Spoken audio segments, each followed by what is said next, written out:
Sekali lagi ada pertanyaan begini, Ustadz, bolehkah saya mengamalkan amalan-amalan ijazah yang ada di sosial media? Kalau ilmu intelektual akademis dari mana saja monggo, asal penyelenggara paham, yaitu ilmu namanya. Tapi kalau amal spiritual, amalan itu yang tanpa ijazah, itu yang Al-Quran tuh, Al-Quran dan apa? Hadis. Kalau jelas sumbernya dari Al-Quran hadis itu sudah diijazahkan oleh Rasulullah Muhammad SAW kepada kita semuanya. Dibaca silakan. Tetapi misalnya ada Al-Quran untuk istikharah, nah itu kan tidak ada ajarannya. Istikharah ya sholat, bukan buka Quran plek, wah nek neraka berarti gak oleh lunga, plek swarga oh berarti kudu, tidak bisa begitu. Tolong, saya justru mengajak panjenengan ngaji ini dalam rangka membersihkan hal-hal yang tidak berasal dari Rasulullah SAW. Jadi kalau amaliyah atau amalan itu ya kita harus tahu sumbernya. Kalau perlu wawancara atau diskusi dengan pemberi ijazah, tanya ini itu, jangan amal buta. Jadi wah pokoknya saya ini apa sudah mengamalkan ini kan itu pasti alim. Iya alim, tapi apa kita kuat atau enggak?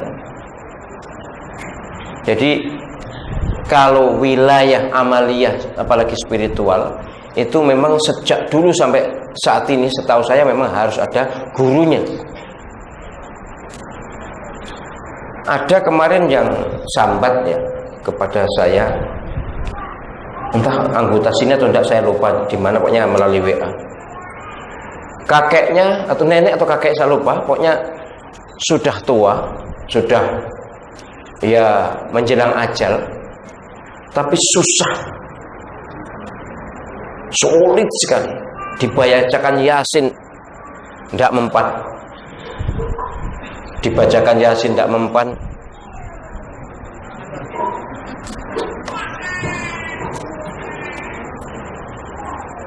Ditalkin ya ngikuti tapi kadang-kadang yang jelas ngomeng.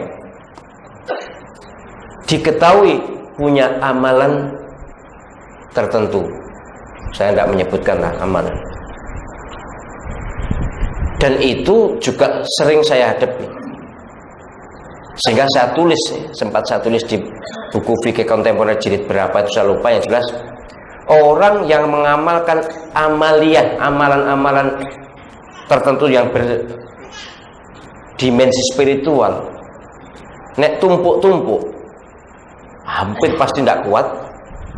Kemudian kalau salah-salah juga akan mempersulit keluarnya arwah, keluarnya roh. Jadi hati-hatilah. Saudara, bimbingan terbaik adalah bimbingan Nabi Sallallahu Alaihi Wasallam. Karuan wis jelas dari Allah Subhanahu Wa Taala. Kalau bukan dari Nabi, kan kita masih sanksi tuh. Ya ini orang, beliau alim, beliau mungkin mendapatkan apa ilham, tapi untuk bisa diamalkan oleh umat kan nanti dulu. Ya sayang saya setelah direkam begini juga agak terbatas untuk menyebutkan aliran-aliran tertentu ya. Kalau dulu bebas, sekarang ya tentu harus hati-hati karena saya juga tidak ingin menyinggung perasaan orang. Tapi memang ada beberapa amalan yang berbasis mimpi itu ada, dan saya jelas tidak setuju walaupun itu teman saya. Tapi ya apa boleh buat, ya saya ya baik-baik saja dengan beliau, baik. Tapi ya begitu, mohon maaf ya, dugaan saya itu sum'ahnya itu lebih tinggi daripada ikhlasnya. Kemana-mana dipayungi, kemudian dicium tangannya. Kalau dicium tangan saya wajar itu, tapi kemudian koyok kayak pangeran begitu. Tampilannya itu tampilan medeni gitu ya. Ya, tampilan gitu ya itu. Jadi sekali lagi kalau panjenengan mau mengamalkan amaliyah tertentu, jika itu dari hadis dan Al-Quran silakan. Tapi kalau tidak jelas atau tidak tahu, ya sudahlah, tidak usah daripada perkara. Al-Quran pun, hadis pun juga tentu mesti ada apa? Takarannya, ada bukan takaran sih, ada ketentuannya lah. Kalau membaca Al-Quran bebas ya, tapi kalau mengamalkan ini sebagai wirid ini, nah itu kan juga mesti harus ada gurunya tuh. Atas dasar apa kita mewiridkan ini untuk misalnya tiap selesai sholat zuhur baca ini, itu atas dasar apa? Itu harus tahu. Kalau enggak ya sudahlah, baca aja Al-Quran seluruhnya, itu lebih enak. Makanya saya berharap sebanyak-banyak orang ikut ke sini tuh biar cair, biar ada pembekalan, kemudian nanti mengamalkan amal spiritual itu ya kuat. Dan saya berharap apa yang saya berikan, yang saya sampaikan itu saja lah, sudah tidak usah tambah-tambah aneh-aneh. Aku tanggung jawab dewe loh, tidak tambah-tambahin. Ya, saya mengambil yang ringan kok. Itu hanya nambah jumlahnya saja lah. Kecuali untuk hajat tertentu memang nanti ada Asmaul Husna yang mana itu ya sebagaimana pernah saya sampaikan dulu waktu Irfani awal itu. Soal Asmaul Husna itu. Ada lagi yang bertanya ini, ya sebenarnya sudah banyak, tapi ya oke lah, saya kasihan juga.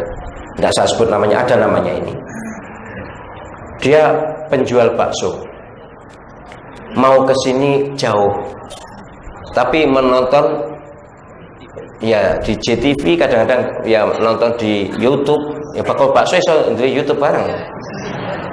Sekarang HP murah kena kok. Ustadz, saya ini penjual bakso, nggak gitu laris, utang saya banyak, minta amalan. Melalui YouTube, saya harap sekali saja silakan datang ke sini, temui saya, kemudian nanti kita mintakan doa pada jamaah ini, moga-moga makbul.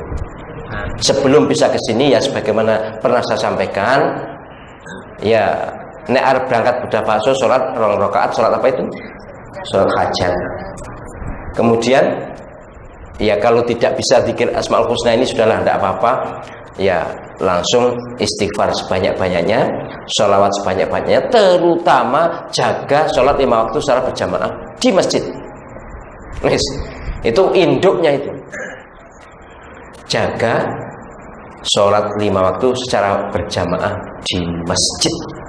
Ya masjid atau musola atau langgar kecil, pokoknya berjamaah sedapat-dapatnya.